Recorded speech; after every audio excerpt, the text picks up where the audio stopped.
Today, I'd like to introduce some basic vocabulary and question types for multiple choice reading tests.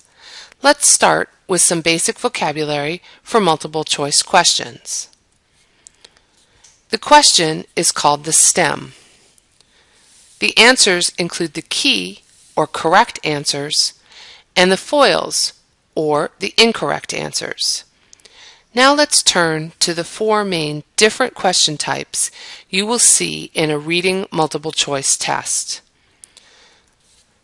The first type is the vocabulary in context question. In this question type, you are asked to identify the meaning, where you find the best definition, a synonym, where you find the word or phrase with the closest meaning, or an antonym, where you find the word or phrase with the opposite meaning to one vocabulary item or short phrase in a reading passage. Let's take a look at an example. Example: I believe that if you lower taxes so that people can keep more of the money they earn, it will be an incentive for them to work harder. What is the meaning of incentive? A reason to do something. B, a small amount of money. C, a tax. D, a good job. Here, the stem tells you that you are looking at the word meaning. The key for this stem would be A, a reason to do something. The second question type is recalling a fact or detail from a reading passage. In this question type, you are asked to restate a detail from the passage.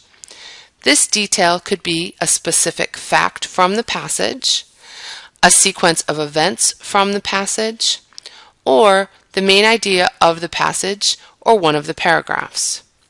The detail needed to answer the question will be directly stated in the reading passage. Let's take a look at an example of this question type. Example: what is the main idea of the story? A, the history of coconuts. B, coconut trees have many uses. C, how coconut oil is made. D, Portuguese discoveries. For this question, the key would be B, coconut trees have many uses. With this question, you can use process of elimination to decide which answer is stated in the reading passage. The third question type is inferencing information from the reading passage. In this type of question, you are asked to interpret information that is not stated directly in the reading passage, but that you can understand from your reading. This question type can include conclusions, generalizations, and predicting outcomes. Let's take a look at an example of this question type. Example: Turner almost wished he hadn't listened to the radio. He went to the closet and grabbed his umbrella.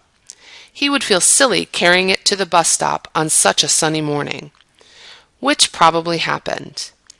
A, Turner realized that he had an unnatural fear of falling radio parts. B, Turner had promised himself to do something silly that morning.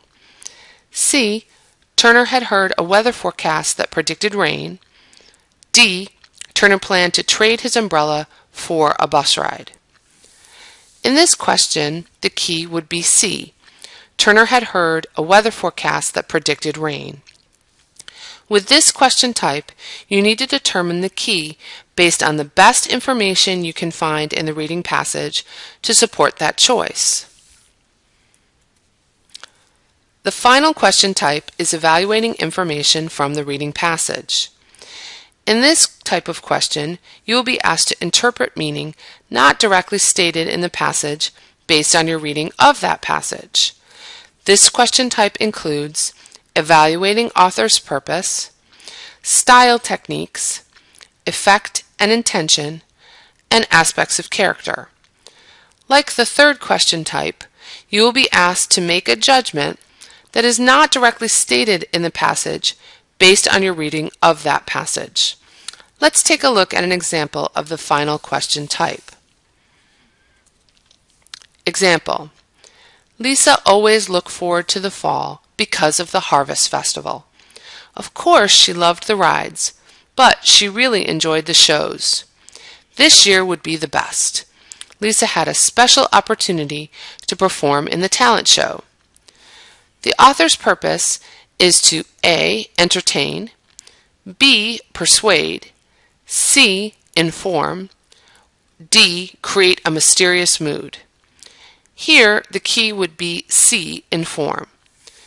Again, your job as a test taker is to find the key by identifying the best option based on your understanding of the reading passage. Now you have some basic vocabulary to talk about multiple choice test questions, along with explanations and examples of the 4 main question types. In my next video lesson, we will break down each question type and discuss techniques to best answer each type of question.